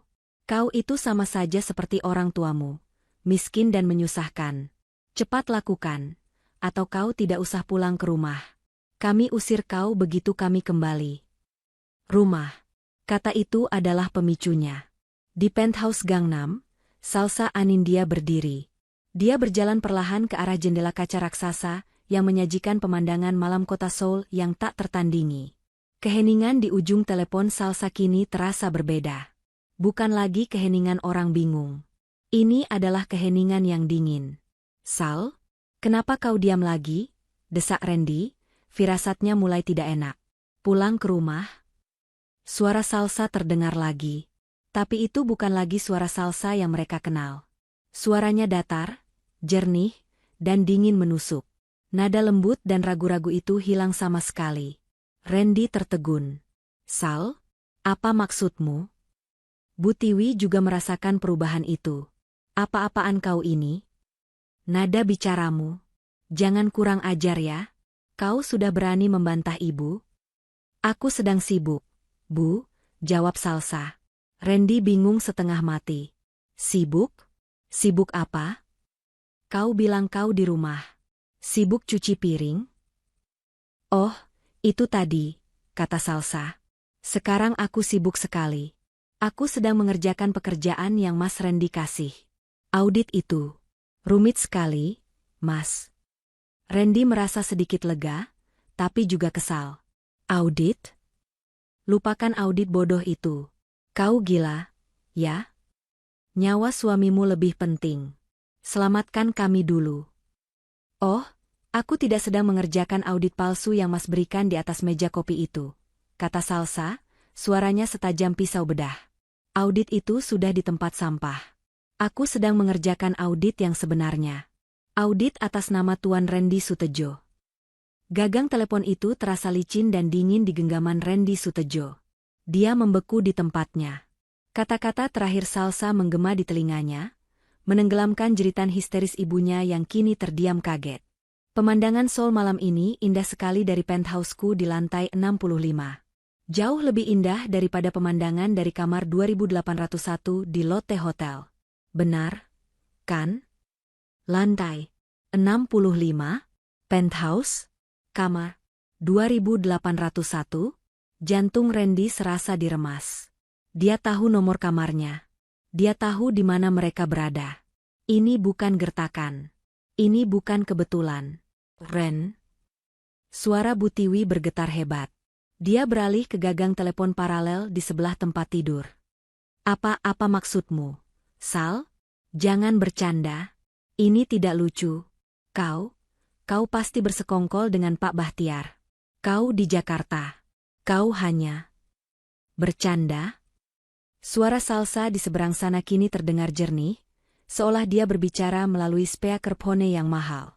Nada lembut dan takut-takut itu telah menguap seluruhnya, digantikan oleh otoritas dingin yang membuat bulu kuduk Randy berdiri. Apa aku terlihat sedang bercanda, Bu? Randy menelan ludah. Keringat sebesar biji jagung menetes dari pelipisnya. Kau di Seoul? Bisiknya, suaranya nyaris tak terdengar. Tentu saja, jawab Salsa ringan. Bagaimana lagi aku bisa menandatangani kontrak baru dengan Tuan Kim yang asli pagi tadi? Tuan Kim yang asli? Ulang Randy, otaknya berputar lambat, mencoba mencerna informasi yang mustahil ini. Iya, Mas Randy, lanjut Salsa. Tuan Kim Jae-wook, CEO Seoul Global Partners yang sesungguhnya. Bukan, Tuan Kim, dari perusahaan cangkang di lantai 34 yang kosong itu. Oh, aku minta maaf soal itu. Itu jebakanku. Jebakan? Kau tahu apa nama perusahaan kita, Mas? Perusahaan yang kau pimpin dengan begitu hebat selama ini. Randy tidak bisa menjawab. Mulutnya terkunci. SAS Group, kata Salsa, mengeja setiap katanya. Salsa. Anindya. Sejahtera. Itu namaku. Nama yang diberikan almarhum ayahku. Perusahaan itu milikku, Mas. 90% sahamnya atas namaku, melalui perwalian Pak Bahtiar. Tidak. Randy menggelengkan kepalanya, menyangkal kenyataan pahit itu. Tidak, Erupes, aku CEO. Kau CEO boneka, Randy, suara Salsa menusuk tanpa ampun. Karyawan bergaji tinggi. Kau kuizinkan bermain dengan mainanku selama kau masih bersikap baik. Tapi kau serakah. Kau mencoba mencuri dari istrimu sendiri. Kau dan ibu. Bu Tiwi, di telepon sebelah, akhirnya menemukan suaranya. Tapi itu bukan lagi teriakan. Itu adalah rintihan ngeri. Jadi barang-barang ini, Rolex, Chanel, tas ibu. Oh, itu. Salsa terdengar tersenyum. Anggap saja itu bonus dari saya. Hadiah perpisahan. Semua transaksi itu terekam sempurna. Bukti penggelapan dana dan penyalahgunaan aset perusahaan yang sangat kuat. Kalian pikir kalian sedang menghamburkan uangku? Salah. Kalian sedang mengumpulkan bukti untuk menjerat kalian sendiri. Terima kasih sudah mempermudah pekerjaan tim hukumku. Saat itulah, kenyataan menghantam Randy dan Bu Tiwi seperti kereta barang berkecepatan penuh. Semua kemewahan, semua kesombongan, semua hinaan, semuanya adalah bagian dari skenario besar yang dirancang oleh wanita yang mereka anggap bodoh dan miskin. Rasa takut yang murni dan absolut akhirnya menguasai Randy. Gengsi CEO-nya hancur berkeping-keping. Dia jatuh berlutut di lantai marmer hotel, masih memegang gagang telepon. Salsa, sayang. Randy mulai terisak. Suaranya berubah dari bentakan menjadi rengekan yang memuakan. Jangan begini, Sal. Ampun. Aku minta maaf. Sayang, aku hilaf. Ini semua ide ibu. Iya. Ibu yang menghasutku. Aku cinta sama kamu, Sal. Sungguh. Jaga mulutmu, Ren. Bu Tiwi menjerit, tak terima disalahkan. Kau yang serakah. Kau yang mau menguasai semuanya. Diam, Bu. Kalian berdua sama saja. Suara Salsa menengahi, datar dan mematikan. Bu Tiwi buru-buru mengubah taktiknya. Dia menangis. Salsa.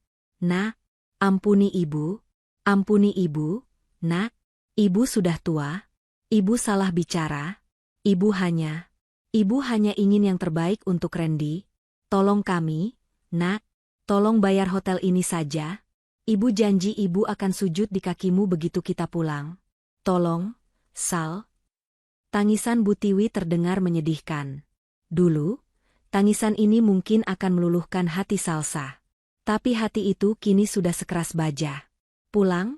Tanya Salsa pelan. Pulang kemana, Bu? Ke rumahku? Rumah yang sertifikatnya atas nama almarhum ayahku, yang sudah dialihkan ke namaku. Bu Tiwi terdiam. Rumah yang ibu bilang aku hanya menumpang di sana, lanjut Salsa. Rumah yang ibu bilang lebih pantas untuk teman arisan ibu. Randy merangkak, merebut gagang telepon dari ibunya. Salsa. Cukup. Hentikan omong kosong ini. Kau tidak bisa melakukan ini. Kau istriku. Dalam hukum kau istriku. Teriaknya, mencoba satu-satunya kartu truf yang dia pikir masih dia miliki. Benar. Secara hukum, kau masih suamiku. Jawab Salsa. Dan secara hukum pula, seorang istri berhak mengajukan tuntutan pidana pada suaminya yang terbukti melakukan penggelapan dana, penipuan, dan pencucian uang. Oh, jangan lupakan juga tuntutan KDRT verbal yang ibu lakukan. Saksinya? Semua asisten rumah tangga yang selama ini kalian hina juga. Randy terpaku. Dia kalah. Di setiap lini. Dia tidak punya apa-apa lagi. Tidak ada kekuasaan. Tidak ada uang. Tidak ada harga diri. Lalu kami bagaimana? Sal? Bisik Randy, suaranya hampa. Kami tidak punya uang. 3 miliar. Kami tidak bisa pulang. Kami akan dipenjara di sini. Itu bukan urusanku, jawab Salsa. Salsa. Randy berteriak untuk terakhir kalinya, seluruh keputusasaannya tumpah ruah. Tolong. Transfer uang. Kau tidak dengar. Kami butuh uang. Cepat. Berhenti bermain-main dan lakukan sesuatu. Dia kembali ke mode memerintah. Mode satu-satunya yang dia tahu. Di ujung sana, terdengar helaan napas pelan. Lalu Salsa menjawab. Suaranya kembali terdengar seperti Salsa yang dulu. Pelan, lembut, dan sedikit ragu. Oh, iya? Uang ya, Mas? Aku lupa. Randy merasa ada secercah harapan. Iya, uang, Sal, uang. Transfer sekarang. Maaf. Maaf kenapa? Cepat. Aku sibuk. Klik. Sambungan telepon terputus. Randy Sutejo menatap gagang telepon di tangannya dengan tatapan kosong. Bunyi tut yang monoton dan stabil terdengar memekakan telinga di dalam kamar yang tiba-tiba menjadi sangat sunyi itu. Dia perlahan meletakkan gagang telepon itu kembali ke tempatnya. Ren, panggil Bu Tiwi, suaranya kecil dan penuh ketakutan. Dia menutupnya? Randy tidak menjawab. Dia hanya mengangguk pelan. Dia menutup teleponnya? Jeritan Bu Tiwi melengking tinggi, menembus kemewahan kamar hotel. Itu bukan lagi jeritan kemarahan. Itu adalah jeritan teror murni. Jeritan seseorang yang sadar bahwa dia sudah tamat. Ini semua gara-gara kau. Bu Tiwi melompat dari sofa seperti binatang buas yang terluka. Dia menyerang Randy. Dia memukul, mencakar, menjambak rambut anak laki-laki kesayangannya itu. Bodoh. Kau pikir kau hebat. Kau pikir kau bisa menipu semua orang. Kau hanya boneka. Boneka bodoh. Dan kau menyeret ibu MU ke neraka ini bersamamu. Anak sialan. Tidak berguna. Randy, yang jiwanya sudah hancur lebur, terlalu syok untuk melawan. Dia hanya meringkuk di lantai, menerima setiap pukulan dan cakaran ibunya. Dia terjatuh di antara tumpukan kantong belanjaan Chanel dan Rolex. Barang-barang yang 2 hari lalu menjadi simbol statusnya, kini menjadi saksi bisu kejatuhannya yang paling hina. Di dalam kamar hotel 2801, nada sambung terputus yang monoton dari gagang telepon yang diletakkan Randy terdengar memekakan telinga. Suara itu, suara sambungan yang terputus, terasa jauh lebih keras daripada teriakan Bu Tiwi beberapa saat lalu. Hening. Hening yang begitu tebal dan berat, seolah udara di kamar mewah itu telah berubah menjadi semen. Randy Sutejo masih berlutut di lantai. Tangannya masih memegang gagang telepon, menatapnya dengan pandangan kosong. Bu Tiwi, yang terdiam kaget di sofa, adalah yang pertama pulih. "Ren," bisiknya, suaranya serak dan bergetar. Dia menutupnya? Berani sekali dia?" Randy tidak menjawab. Dia hanya mengangguk pelan. Dia menutup teleponnya. Jeritan Bu Tiwi melengking tinggi, menembus kemewahan kamar hotel. Ini bukan lagi jeritan kemarahan. Ini adalah jeritan teror murni. Jeritan seseorang yang sadar bahwa dia sudah tamat. Ini semua gara-gara kau. Bu Tiwi melompat dari sofa seperti binatang buas yang terluka parah. Seluruh fasad keanggunan seorang sosialita yang dia bangun bertahun-tahun luntur dalam sekejap. Dia menyerang Randy. Dia tidak lagi memukul. Dia mencakar, menjambak, dan menggigit. Bodoh. Kau pikir kau hebat. Kau pikir kau bisa menipu semua orang.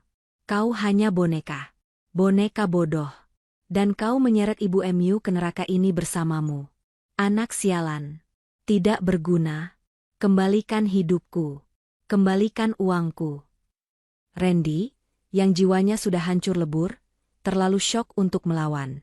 Dia hanya meringkuk di lantai seperti bayi, mencoba melindungi kepalanya dari amukan ibunya sendiri. Dia terjatuh di antara tumpukan kantong belanjaan Chanel dan Rolex. Barang-barang yang 2 hari lalu menjadi simbol statusnya, kini menjadi saksi bisu kejatuhannya yang paling hina. "Berhenti. Tolong. Bu. Ampun," rintih Randy. Keributan itu terlalu kencang. Suara teriakan, barang-barang yang terbanting, dan tangisan histeris itu menggema sampai ke koridor. Tiba-tiba, pintu kamar hotel didobrak terbuka dengan keras. 2 petugas keamanan yang tadi berjaga di luar, kini menyerbu masuk, diikuti oleh manajer park yang wajahnya sudah merah padam karena marah. Mereka terpaku sejenak. Pemandangan di depan mereka sungguh kacau. Kamar mewah itu seperti kapal pecah. Seorang wanita tua sedang menjambak rambut seorang pria yang meringkuk di lantai, di tengah lautan kantong belanja mewah. "Hentikan!" teriak salah satu petugas keamanan. Mereka menarik paksa Bu Tiwi yang meronta-ronta seperti orang gila. "Lepaskan. Aku nyonya besar. Lepaskan aku." Manajer park menatap Randy yang gemetaran di lantai, lalu menatap Bu Tiwi yang kini menangis meraung-raung. Wajahnya menunjukkan rasa jijik yang tak tertahankan. "Cukup," desis manajer park. "Waktu Anda 24 jam. Mulai dari sekarang. Jika dalam 24 jam tagihan 214 juta won itu tidak lunas, saya tidak akan ragu lagi menyerahkan Anda berdua ke kepolisian distrik Myeongdong atas tuduhan penipuan, pencurian aset, dan perusakan fasilitas hotel." Petugas keamanan itu melepaskan Bu Tiwi ke sofa. Manajer park memberi isyarat. Mereka mundur, menutup pintu kamar dengan keras. Mengunci mereka kembali dari luar. Kini, keheningan itu kembali. Jauh lebih menakutkan. Randy dan Bu Tiwi tidak lagi berkelahi. Mereka hanya duduk terpisah di ruangan yang hancur itu, terengah-engah. Mereka adalah dua orang asing yang terdampar di pulau terpencil, dikelilingi harta karun yang tidak ada nilainya. Tidak ada lagi yang bisa dihubungi, tidak ada teman, tidak ada kerabat. Semua, koneksi, Randy hanyalah koneksi palsu yang dibangun di atas uang salsa. Tiba-tiba, sebuah notifikasi muncul di layar ponsel Randy yang layarnya retak. Ponsel itu masih terhubung ke Wi-Fi hotel. Dengan tangan yang masih gemetar hebat, Randy meraih ponsel itu. Email itu datang dari alamat resmi SAS Group. Dikirim oleh Pak Bahtiar. Subjek, pengumuman resmi, CEO baru SAS Group. Jantung Randy berdebar begitu kencang hingga terasa sakit. Dia membuka email itu. Isinya adalah siaran pers internal yang dikirim ke seluruh karyawan dan mitra bisnis. Randy membacanya dengan napas tertahan. Kepada seluruh jajaran direksi, karyawan, dan mitra strategis SAS Group. Dengan ini diumumkan bahwa per hari ini, Tuan Randy Sutejo telah resmi diberhentikan dari jabatannya sebagai CEO SAS Group, menyusul ditemukannya bukti kuat atas tindak pidana penggelapan dana perusahaan dan penyalahgunaan wewenang. Mata Randy melompat ke paragraf berikutnya. Untuk memastikan keberlanjutan dan kemajuan perusahaan, Rapat Umum Pemegang Saham Luar Biasa telah secara aklamasi menunjuk dan mengesahkan. Randy mengira dia akan membaca nama Pak Bahtiar. Nona Salsa Anindya Sejahtera, sebagai CEO dan Chairwoman baru SAS Group. Di bawah pengumuman itu, terlampir sebuah foto profil resmi. Randy dan Bu Tiwi menatap layar retak itu bersamaan. Wanita di foto itu bukan Salsa yang mereka kenal. Wanita di foto itu mengenakan blazer biru royal yang elegan. Rambutnya disanggul rapi, memperlihatkan tatapan mata yang tajam, dingin, dan penuh perhitungan. Senyumnya tipis, bukan senyum seorang istri penurut, tapi senyum seorang ratu yang memegang kendali penuh atas kerajaannya. Itu adalah wanita yang sama yang menandatangani kontrak miliaran dengan Tuan Kim pagi itu. Itu adalah Salsa. Itu adalah ratu mereka yang sesungguhnya. Saat itulah Randy dan Bu Tiwi akhirnya mengerti. Mereka tidak hanya kalah. Mereka telah dihancurkan. Mereka tidak pernah punya kesempatan sejak awal. Mereka hanyalah pion-pion bodoh dalam permainan catur yang dirancang oleh seorang Grandmaster yang selama ini mereka kira adalah bidak yang tidak berguna. Bu Tiwi tidak berteriak. Dia hanya tertawa. Tawa kering yang menakutkan, tawa orang yang sudah kehilangan akal sehatnya. Salsa, Anindya, Sejahtera, hahaha. Namanya, bodoh. Kita yang bodoh. Ren, kita yang bodoh. 24 jam kemudian. Di lounge VVIP First Class Bandara Internasional Incheon, Salsa duduk dengan tenang, menyesap espresso panas. Dia akan kembali ke Jakarta. Park Minjo, asistennya di Seoul, mendekat dengan hormat, membawa tablet. Laporan terakhir, Chairwoman, bisik Minjo. Waktu 24 jam mereka telah habis tepat 1 jam yang lalu. Manajer Park dari Lotte Hotel menelepon. Salsa mengangkat alisnya sedikit, menunggu. Mereka tidak bisa membayar, lanjut Minjo. Mereka mencoba menjual jam tangan dan tas-tas itu ke sesama tamu hotel, tapi tentu saja dihentikan oleh keamanan. Sesuai prosedur, pihak hotel telah menyerahkan mereka berdua ke kepolisian Seoul. Mereka ditahan. Salsa mengangguk pelan. Prosedur yang seharusnya.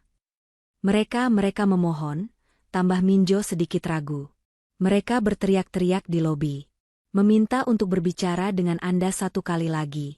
Mereka memohon ampun. Salsa terdiam sejenak, memandangi landasan pacu di luar jendela. Mereka bilang, lanjut Minjo, mereka akan melakukan apa saja. Mereka akan sujud. Mereka akan... Salsa mengangkat tangannya, menghentikan laporan Minjo. Dia meraih ponsel lamanya, ponsel butut yang layarnya retak itu. Ponsel yang Randy dan Bu Tiwi coba hubungi dalam keputusasaan mereka. Dengan tenang, Salsa menekan tombol daya, dan mematikan ponsel itu. Dia lalu mengambil ponsel pintarnya yang baru, ponsel seorang CEO. Nona, tanya Minjo. Salsa berdiri. Dia merapikan blazer katunnya yang nyaman namun mahal. Pengumuman boarding untuk penerbangannya ke Jakarta terdengar. Maaf, jawab Salsa, sebuah senyum tipis tersungging di bibirnya. Aku sibuk. Salsa berbalik, berjalan tegap menuju gerbang keberangkatan. Dia tidak menoleh ke belakang. Dia sibuk memulai hidup barunya, sebagai ratu di istana yang sesungguhnya telah ia bangun sendiri. Pesan moral. Penampilan bisa menipu. Jangan pernah meremehkan orang yang terlihat diam, lemah, dan penurut. Seringkali, orang yang paling sabar adalah perencana yang paling cerdas. Kesombongan dan keserakahan hanya akan membutakan mata, membuatmu jatuh ke dalam perangkap yang kau gali sendiri. Pada akhirnya, orang yang diremehkan itulah yang memegang semua kendali.